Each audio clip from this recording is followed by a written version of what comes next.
So I have a huge box of Kershaws here. These are all USA made Kershaws. I didn't even realize they made this many USA made Kershaws. I reached out to Blade Ops. Shout out to Blade Ops. I'll link them down in the description. Awesome knife dealer. And I asked them if they could send me all the USA made Kershaws on loan just to check out so that I could see which ones I think are the best and which ones maybe not so much. So let's start plowing through these. Starting it off, we have the Livewire. This is the Kershaw Livewire in 20 CV, an aluminum body.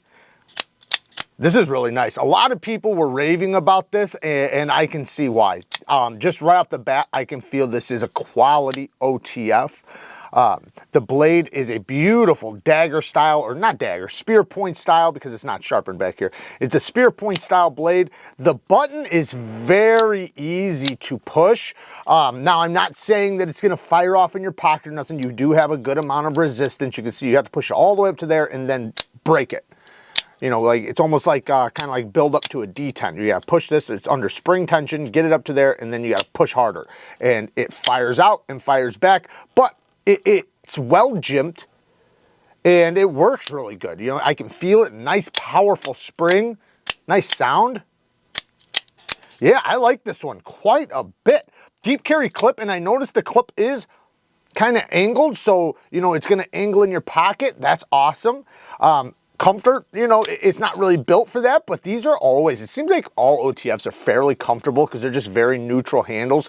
So, you know, in reality, OTFs have the ability to be a fantastic EDC because of the ergonomics, you know, because of the blade shape and everything.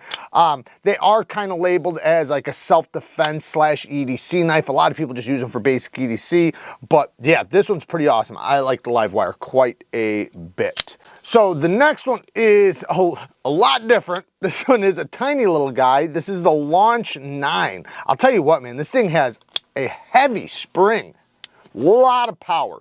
This is going to be a knife that's going to be legal pretty much everywhere. It's a very small blade, feels like maybe 2 inches. And, you know, they do a few knives that are California legal. The build quality on this, you know, it seems like all their Launch series are built extremely, extremely well. I have one bit of beef with Kershaw about something we'll talk about in a little bit, but this is CPM 154, like a lot of the Launch series is, not all of them, but a lot of them. And yeah, heavy spring, very compact, very tiny knife, great secondary knife or primary for some people, you know. It's got a beautiful drop point blade. You can close it one-handed, but it is kind of small, so you know, you want to be careful. The next one is the Kershaw Leak. This has been a knife I've adored for a very, very long time. This one is the frame lock version. They do have a liner lock version. I actually have a liner lock version. They make so many different limited edition ones and just, you know, special edition. They have so many Kershaw Leaks. It's insane. It's probably their most popular model. It does have a hollow ground, somewhat Wharncliffe blade. You know, it does have a little tiny bit of belly. One of the most useful blade shapes you could ask for. I had a Kershaw Leak back in the day that I was doing construction with. So I worked construction, and my utility blades, I ran out of utility blades, and I wound up having to use my Kershaw Leak to cut drywall for like an entire day. And I couldn't believe how well it actually did. It was a knife I had beat the tar off of, and it just kept on going. So awesome knife. This one I believe is 14C28N, but they do have other versions with other steels. So I believe they even recently did a Magna Cut one. I know they have man, yeah, it's hard to even say. They have so many of these, but it is spring assisted. It does have the thumb studs, which are also the blade stop. It is very slim, very compact, very lightweight. You can change the clip to the other side if you want. It does make it to where quite a bit hangs out of the pocket if you do that. Next is the Launch 16. Now the Launch 16 is CPM M4 steel. I already love that. Rock solid lockup. We have a It's a Tonto. I was going to say Americanized Tonto. It does have a little tiny bit of belly, but I'm going to call it American Tonto anyways. I'm not a big fan of partial serrations. I know a lot of people like it. To me, it's either full serrated or full plain edge. I don't think you really, because half, what is that really going to do for you? Yes, if you really needed to cut through a rope really quick, I guess it could help, but you know, if you have a sharp edge, it's going to cut probably just as fast. So, but if it's full serrated, you really can use it like a saw blade. So that's why I recommend full serrations or nothing. There's lots of jimping around this aluminum handle. It does have this rubber texturing in here. Very ergonomic, very, very ergonomic. The spring is not as strong as some of the other ones, but it might just need to be flipped a few times. It's still really good. I mean, it hammers out. Yeah. But yeah, this one's really cool. I wonder if they make, I'm sure they do. They have to make some without the serrations. And if they did, then this thing is awesome. If they only make them with serrations, which I doubt, then I would be a little disappointed, but I'm sure they do. Next is the Launch 10, another miniature one. Ooh, that thing has a lot of snap. Holy cow, that thing kicks like a horse. Wow. It's a little Wharncliffe in CPM 154 steel. Again, aluminum body, deep carry clip that's reversible. Man, I think it's got some pop to it. Watch this thing. It's almost like it wants to kick out of your hand. I like that. Beautiful sharpening tool on plunge grind. I do really like that. Good geometry.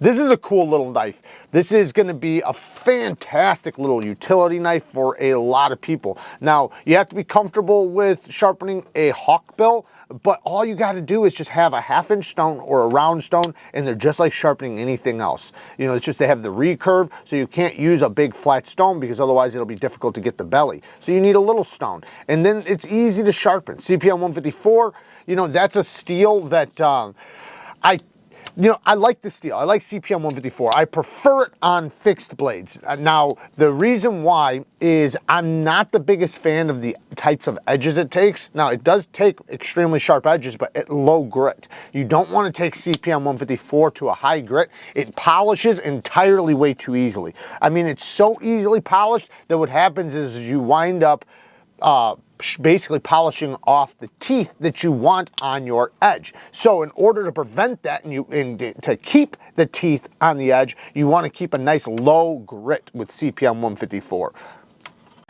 At the end, I'm going to pick out which ones I think are the best out of all these. I need to check them out first. This is this is pretty cool. So this, you know, it's kind of like a stiletto to me. Very thin blade. I do like how thin and pokey this blade is. This thing is so pokey. My goodness. CPM 154, I'm guessing. Yes, it is. Aluminum handle, non-deep carry clip. That actually might benefit this knife because back here, you wouldn't want a deep carry clip because in the hand, you know, when a knife gets slim like that, it'll be irritating in the hand. And in this case, it actually works pretty good. You have these, you know, stops right there to stop you from slipping up the blade if you needed to poke it into something. The spring feels nice and snappy. This blade is so light, so it's going to snap it out really good. Carbon fiber inset into the aluminum. Yeah, this is pretty awesome. Not a fan of the sharpening tool and plunge grind area.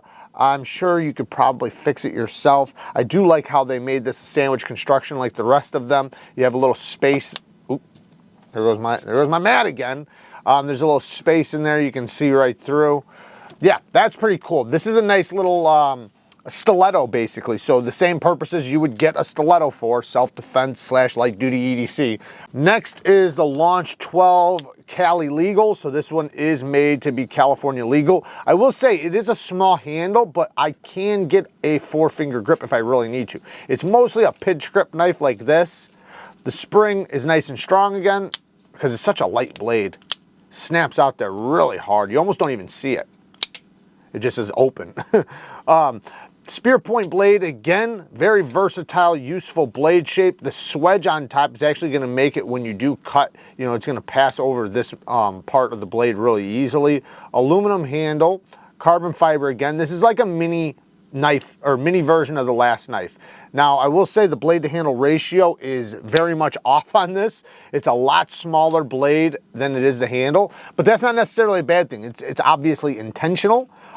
We have a non-deep carry clip once again, which I do appreciate. I'm not a big fan of Kershaw's name on the clip. I just don't like that. I think it's better to walk around, even though people might know it's a knife, right? You know, they don't need to know what knife you have in your pocket or anything like that. I just prefer it, you know, for it to not say anything.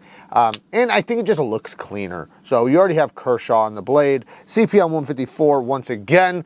Yeah, this is cool. And for guys that are in California or in places where they need a 2-inch blade or less, check out some of these Launch series, man. They have a few of them, and they're very, very good quality. Now, next is the Launch 4. I actually have this one, and, you know, awesome little knife. I will say it's thicker geometry than it needs to be. That was one of my complaints with mine. It is a Cali legal little side auto, which is really cool. Aluminum body, CPM 154 again. The snap to it, man, it kicks. It's got a lot of snap to it. Non-deep carry clip. You can get like a 3-finger grip on it. It's going to be a pinch grip sort of knife. But like I said, the one complaint I have on this one is the geometry. I wish the geometry was slimmer like some of the other ones we've seen. It's just entirely way too thick. When I sharpened mine, my bevel was so big, and I wound up sharpening it all weird because, anyway, it doesn't matter. It's a cool little knife, but I would recommend some of the other ones before this one. Okay, I think this one's my favorite one so far, and this is the Launch 1, and it is rock solid lockup, beautiful, somewhat of a harpoon drop point blade, very slicey, good geometry. I do like that. I appreciate that. Very, very ergonomic, great thickness, great height, great depth. It's a clamshell construction where it's just 2 pieces pressed together, so there's no third piece for the backspacer.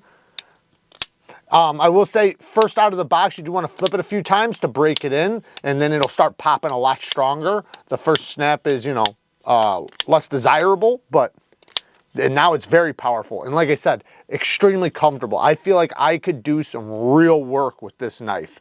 And, you know, the fact that these things are so solid, CPM 154, like I said, you want a toothy edge on there. When I say toothy, I personally would do 400 grit or less, like between 300 and 400 grit. I noticed like a 600 grit edge on CPM 154 is like a 1200 grit edge on 154 CM. So this is a powdered version of 154 CM, but because it's a powdered version, 154 CM is already very fine grained. So after it's a powdered version, it's even more fine grained, making it, like I said, very easy to polish and also very easy to make the edge slick. So since it has such a chance of the edge becoming slick, even this one, you know, from the factory, these are slick edges. These do not have a lot of bite. None of them so far have had a lot of bite, at least the ones with CPM 154.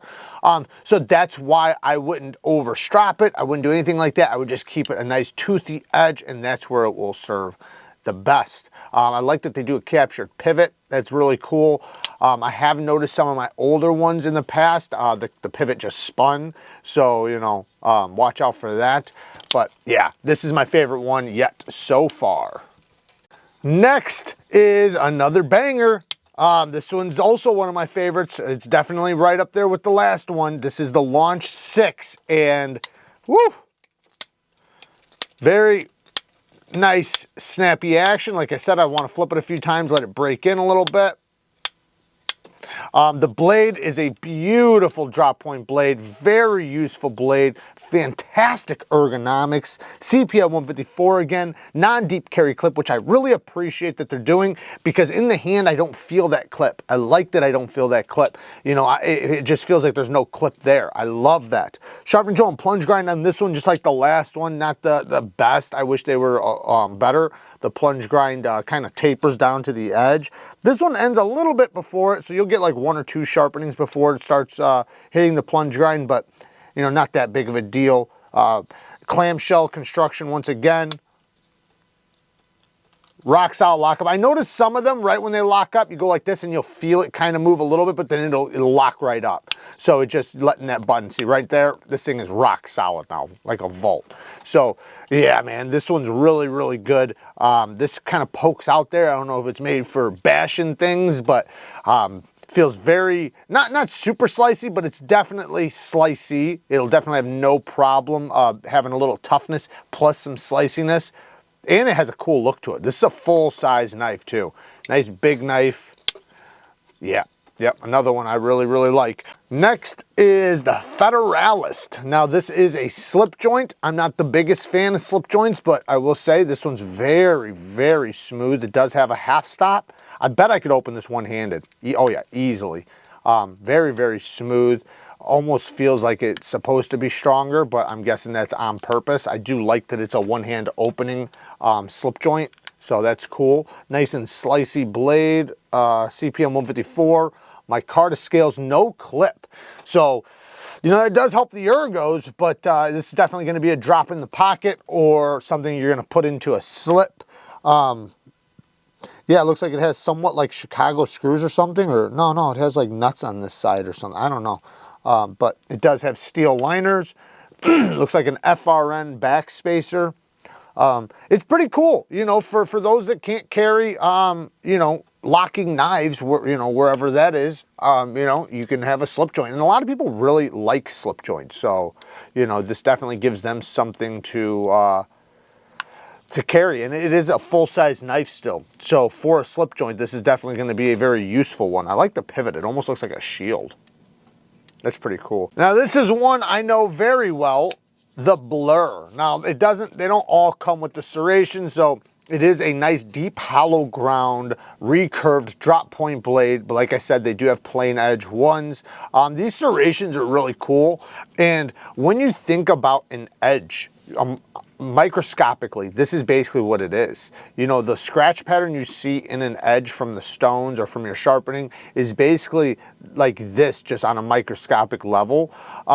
So this is going to be very effective for certain things, but what I don't like is that it's not sharp tips, it's round tips. So, you know, yeah, it's gonna catch. So when you go to cut like a rope or something, the rope is gonna catch right into that and it's gonna tear into it and then it'll let you finish off the cut. And being a recurve, it's gonna trap it. I would rather just have a plain edge with a super sharp edge. This one is in, what steel is this? I think this is 14C28M. I'm not 100%, but I think it is. And it definitely has a lot more stick to the edge. This is a liner lock that is assisted, and it has angled thumb studs, which are actually pretty comfortable the way they're angled because it's an assist, so you're just basically breaking it out of the handle. There's really no detent. You're just kind of pushing it until the spring takes over. I don't like assisted knives. I do like the Kershaw Blur. I think it's very ergonomic. I think it's a very useful knife design. Very easy to close one-handed while still having a nice strong assist. And you know, for people that really like assist, this is definitely one I recommend. It is a recurve, so you're gonna have to know how to sharpen a recurve, or sorry, you're gonna have to have smaller stones to sharpen it. But all in all, I wouldn't put this in my favorite anymore just because of the assist. Like I said, I'm not a fan of assisted knives anymore. And this is where I'm complaining about Kershaw. Start doing some manual knives like this. Put the quality that you have been doing into the Launch series and do a manual knife. And I'm screaming about it and I'm upset at Kershaw about it because I do think I hate to just put it all on them as if there's no other USA-made companies, but Kershaw for the longest time was the best place to get a good quality USA-made knife affordably, under $100, right? That was basically the only place. You know, you could argue a couple other ones, but I'm saying that the Kershaw had the best quality, the best everything for a USA-made knife under $100, and now we don't have any. So I almost feel like it's their duty, right? It's their obligation to make sure that, you know, we have affordable USA-made knives. You know, they could do it in 14C28N. Right now, 14C is more popular than it ever has been before. I don't know if Kershaw just doesn't know that or what's going on with them, if they're removed from the community or what. But hopefully they get their act together and listen to what Neeves Knives is saying and do some manual under $100 or right at $100 USA-made manual knives. The bare knuckle. It's discontinued. I'm saying like the bare like knuckle. No, that was assisted. Oh no, I was thinking the knockout. The knockout was assisted. They discontinued it. The bare knuckle, and it was manual, but it's discontinued. I know. I was saying they need to do more like Yeah, that. they need to do more like that, yeah. Wait, where is this going? That's going in the no. Okay. What is this one? The 14, Launch 14 Kleber. It's a, ooh, it didn't lock up. Let me do that again. Oh, this one's having problems. Okay, so this one's misfiring. So you see how it just needs to be flipped a few times. Let it, maybe not. So let me just keep doing it. Yeah, it's not locking up. The spring is so hard, it's hitting and then coming out before the lock gets a chance to engage. Now,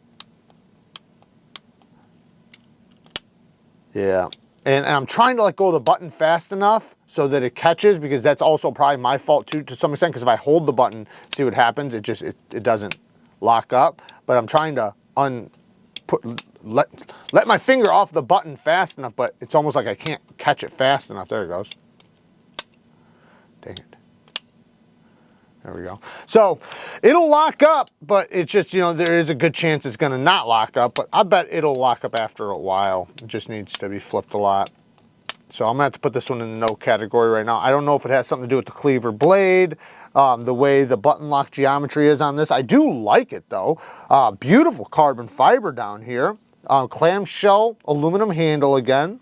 But they actually have it like a little bit, they have a backspacer too. Not backspacer, a standoff. So that's kind of cool how they did the construction of this. It is very ergonomic, very comfortable. Not the thinnest geometry, but it's also not super thick. It'll definitely cut really good. You can easily close it one-handed. But yeah, it's cool. But yeah, mine is just having some lockup issues. So I'm sure a lot of them are perfectly fine. It's probably just this one, CPM 154 again. Most of the Launch series are CPM 154, but not all of them. We're going to get to some that, I mean, we already seen M4, but we're going to see some that are also different steels. We got some Magna Cut ones too. This is the Scallion, I think. This is the Scallion. So this one's been out for a long time. It's a beautiful drop point hollow ground blade. This one has the partial serrations. They do have the ones without the serrations. Once again, it's a assisted knife. You know, obviously they don't have any manual knives, so which makes me depressed. But it does have a tip down construction. So when you pull it out, I mean, the flipping action is really good because the flipper tab is so low, so it needs an assist, otherwise it would not open with a flipper tab that low. It does have thumb studs that also act as the stop pin. It's cool, but not my cup of tea. Next is the Launch 15. Now this one's actually mine. Sharpened it multiple times. It's a Magna Cut steel. I do like this knife a lot, like a lot. Reversible, deep carry clip. It does get narrow, but because the handle is so long, you can actually choke up, you know, even behind this without, you know, the deep carry clip becoming a problem in your hand. Super strong lockup. Like I said, the more I flipped it, the more powerful it's gotten. Nice, powerful, snappy opening. Comes out with authority. Beautiful spear point or almost bayonet style blade shape. The handle has this micarta inlay on both sides. It's very, very well done. Now, my negatives on this thing is the Magna Cut is done soft. So that's my biggest negative. Other than that, I love this knife. I absolutely love this knife. It does take a really good edge. It's sharpened up really good, but you know, it's done at like 61, 62 HRC, I believe. And you know, Magna Cut should be done at 63, 64 with this type of application. So being that this is, you know, a folding pocket knife, it should not be under 63. 63, 64 is what we want. The edge retention does go up quite a bit. And, you know, it just, a lot of things change with the steel, like as far as sharpening goes, the way it takes an edge, how it holds its edge, you know, just all the good stuff. And I've handled some poor Magna Cut. So I've handled some Magna Cut that one just was like, it almost wouldn't hold an edge. I've dealt with some that barely, not that it wouldn't sharpen up, but the edges were nowhere near as good as other edges, and it was because it was softer. But you know, it's just that's how it works, you know, right? That's why we want good heat treated, well heat treated steel at optimal HRCs. And I'm not saying that they did this bad. I'm not saying that at all. I think they did a pretty good job. I just think that, you know, it could have been, you know, a little bit harder. Next is a ballast song from Kershaw, the MOONSAULT or Slot. MOONSAULT or Slot? MOONSAULT. The MOONSAULT.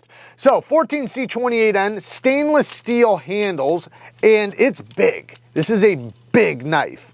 Now, you know, it's very, very smooth, very well done, but I will say that the price tag is heavy, heavy price tag. I'm guessing it's on bearings with how smooth it is, because it is like redonkulously smooth. It does have some weight to it, being stainless steel. And, you know, 14C28N, you guys already know, I love 14C. Kershaw's been doing it for a long time. I'd love to see them use it even more, especially on manual knives. I know this is a manual knife, but I meant manual folding knife, not manual butterfly knife. But this one's a little bit too expensive for the materials, in my opinion. I understand it's USA made, but my Kershaw Launch 15 was like 150 bucks. This is 150, 160 bucks for 14C and stainless steel. That just doesn't make sense to me. It seems like a pretty simple build.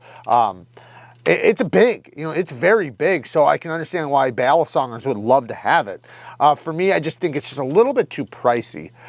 Next is another Bally from Kershaw. This is the Kershaw Lucha, and it is in premium materials now. We have 20 CV, titanium with this beautiful carbon fiber. They did a really, really good job on this carbon fiber. It's probably going to be hard to pick up on the camera, but it looks really good to the eye.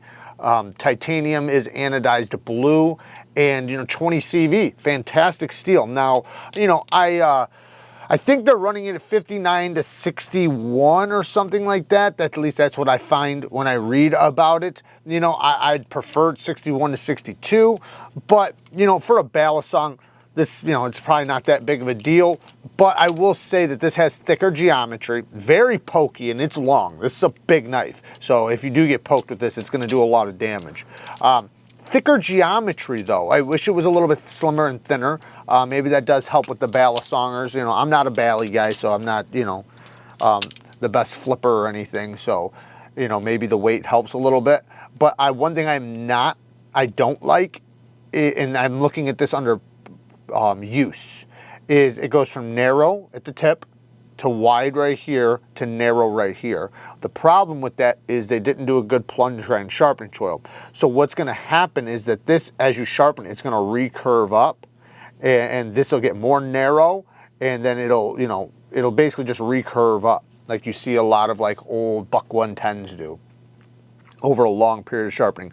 Now, I know these things aren't sharpened like crazy like a work knife because they're not used like that. So, you know, it would probably never be a problem for most people. Most people aren't probably sharpening their ballast songs like crazy or constantly because they're not using them like crazy or constantly. These are kind of labeled as self-defense knives, which they can absolutely do very well. Not saying a ballast song is the best knife for self-defense, but as far as it being, you know, effective in a poking scenario, it's probably pretty good. You know, not saying that it'd be my first choice or second or third choice. But anyways, very well done. I do like the texturing on this lock right here. It's very well textured. Yeah, that's awesome. It does have, I think it has a spring on it. No spring, but, and the one problem is, yeah, I wish it swung a little bit better. I wish it was a spring activated one. It's not. But anyways, it's pretty cool. It's awesome. Premium materials. And from my knowledge, oh yeah, and this one is even smoother than the last one. This thing has a ridiculous amount of smoothness. I'm talking about it's free flowing. Rock solid lockup when it's all the way open. Very, very little rattle and tap. So yeah, it's pretty damn solid. I gotta give them credit. So these ones are my favorites out of the whole box as far as top 9. You know, I didn't do top 10 because I just didn't have it. I will say the Kershaw Leak, while I think it's very iconic and one of the best gift knives and best knives to get people into knives, I'm not into assisted knives anymore, so it's not something I personally would carry or purchase myself anymore, even though I do love it so much. Hopefully one of these days they'll come out with a manual version. As far as these launch ones go, what is this? The Launch 8? And the Launch 8 and the Launch 12. These are great little dagger knives, you know. I personally wouldn't carry this one most likely. It's a little too small for me. But you know, not that I don't carry small knives, but this one would be a little bit more up my alley. So, but I would say if you can't carry a larger knife, or if you just don't like to, then this would be the way to go, because they are basically the same, you know, just different sizes. So, you know, and it's very, very well done. These are so damn pokey, especially this one. Look at that tip. This thing is precision poking capabilities, and I do like that, you know, because I do think that for what it's trying to be, it does it very, very well. Of course, I wish the sharpening tools and plunge grinds were a little bit better, but as far as this one goes, I think this is the best small knife they have right now. This is an absolute beast. Not only does it hammer out there with authority, this little hawk bill will be extremely useful. No, it's not a full 4-finger knife. It's only a 2.5, 3-finger knife, but the pinch grip is the way you're going to be using this thing. And as far as a little utility blade goes, or a little work knife, this could be fantastic for so many people. I don't care if you're on a job site, if you're working in a factory, this is a cool little knife. And being a Wharncliffe, man, these things are honestly some of the most useful blade shapes. They really, really are. Hawk bills are actually extremely, extremely useful. People are just scared of them because they don't like to sharpen them, but it's just because they don't have small stones or round stones. Invest in some small damn stones. That's all you got to do. So this would probably be my top 5. I will say that this one almost pushes this one out. It is that cool. Yeah, this one's pretty awesome, but this would probably be my top 5. The Livewire is a fantastic OTF. It feels like the same build quality that you get from like Microtex and Axial Gears. The spring is not as strong, but it also makes it a lot easier to fidget with and a lot easier to deploy. You know, I felt some where you almost have to use 2 fingers to open and close. This one's very easy, very ergonomic, fantastic blade shape. This could work as a great EDC or self-defense knife, and I love that they built it out of aluminum rather than FRN, because this actually, you know, feels like a great quality USA made OTF. Fantastic knife. This one, as long as it's not partial serrated, yeah, this is a little workhorse. This is a badass knife, especially if you like tantos. The tip does angle down just a little bit, which I do like, so you don't have to go all the way up here to get to the tip. You can do it, you know, you don't have to raise it that much higher, but you know, I wish the tip was a little bit lower. I like drop point tantos the best. However, for a work knife, this knife, it feels like it'd be a good work knife. Now, I'm not saying tantos are the best blade shape for work knives, but depending on what you're doing will depend on whether or not that's true or not. But yeah, I love the build on this. I almost wish they did this knife in a spear point or in a drop point or something like that. But yeah, very, very cool. It feels almost tactical-ish. So the rubbering definitely will keep you from slipping even under wet conditions, which, you know, obviously that's intentional. With this one, they actually did a little bit better plunge grind and sharpening choil, but it's hard for me to tell because of the serrations. I'm just not a fan of serrations unless it's full serrations. And then this is my top 3, hands down, top 3. I love my Launch 15. This, as far as right now goes, this is my favorite Kershaw in my collection. I don't have that many, I have a few, but this is definitely my favorite one. And it's, I think, a fantastic EDC knife and self-defense knife all in one, and that's what I appreciate it for.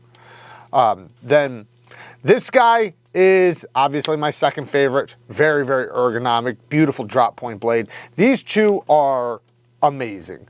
The number one is number one for a reason. It's the Launch 1 and it's number 1. This is where it's at. I love how the knife angles downward. It almost feels like you can, like, it's almost like a punch dagger in a way. You see how it like angles down? So in the hand, it's ready to trap materials, because, you know, as you're cutting like this, when it's angled down like that, it helps trap materials a little bit. The reason why I pick some of the knives I do, I definitely, obviously I'm biased, you know, to this because it's my list, but I base it off of practicality, usability, and how good they can work as a tool more than anything. I'm very into, does the blade complement the handle? Is it good at what it's used for? And how many purposes can it be used for? You know, when I take out something like this is going to be a fantastic little box opener, package opener, whatever. You know, I wouldn't even say self-defense knife, even though the large one's probably made for self-defense, but this is not something I would bring to the job site. You know what I mean? This is, so it's limited. You know, while it's very pokey, while it could definitely open things up, I would not use it to break down my cardboard. While you can absolutely make cuts on cardboard, but try cutting cardboard or rope with this for an hour versus this, or versus this. Now these, while they might not be as precision pokey as this one, they can still do the damn job. So, you know, it's still useful in that arena as well, but this wouldn't be as useful in this one's arena as well. So that's kind of where my brain set goes when picking my favorites. Now also, you know, obviously there's going to be a little bit of, you know, style to it that I like, or, you know, like I said, the ergonomics. This is obviously very ergonomic compared to something like this. Now, but this isn't supposed to be very ergonomic. This is supposed to be Cali legal. So I put all that into consideration. I just want to say I put all that into consideration. But like I said, I'm looking at it towards more of a usefulness. And, you know, how useful they are, how practical are they, and do they do what their intended purpose is very well. I do think this one does, and that's also why it's on the list, but it's not as high up on the list because, you know, it's not as practical as these in every arena. As far as this one goes, you could easily, if this was a little bit more your style, the way it looks and everything, either one is going to be a workhorse. They are not only extremely well built, but the design as far as being a tool is phenomenal. And then, you know, the Launch 15, I've done a lot of videos on this one. I love the Launch 15. So there you guys go. Those are my favorite USA made Kershaws. Shout out to Kershaw for making, you know, somewhat affordable USA made knives. Hopefully they see this video, which I doubt they will, but hopefully they get the message that we really need a manual USA made knife for around $100. We really desperately need it. I don't want to hear buck and things like that because those knives are so outdated. We need a modern, good action, great detent, super snappy knife with good geometry, with you know, a decent blade steel. Like I said, 14C 28N would be a great blade steel for them to do. And yeah, there you guys go. Work hard, stay tough. You know society's relying on you. Until next time, peace.